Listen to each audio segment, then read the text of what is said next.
মিসরটা ভালো কিন্তু মিসরই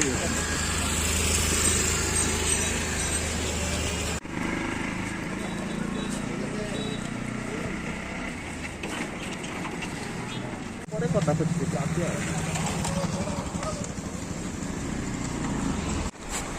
আগামীকাল আমাদের এখানে মিউনিসিপ্যাল ইলেকশন এবং সেটিকে মাথায় রেখে আমরা আমাদের যেগুলো ভালনারেবল এরিয়া আছে এনসিপি সাব ডিভিশনের আন্ডারে সবগুলো আমরা বাকি নিরাপত্তা ব্যবস্থা প্ল্যানিং করেছি এবং এই পুরোটা যে অ্যারেঞ্জমেন্ট আছে এটা আমরা আগামী গণনা অবধি আমরা জারি রাখবো যাতে একটাও কোনোরকম ইনসিডেন্ট আনটোয়ার্ড ইনসিডেন্ট আমাদের এখানে না হয়।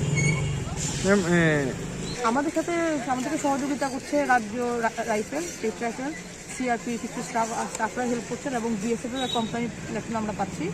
আশা করছি সবার সহযোগিতায় আমাদের ইলেকশনটা আমরা পুরোপুরি নিরাপত্তা বলয়ের মধ্যে রেখে সবাই ঠিকভাবে ভোট করাতে পারবো, আমরা এটাই আশা রাখি।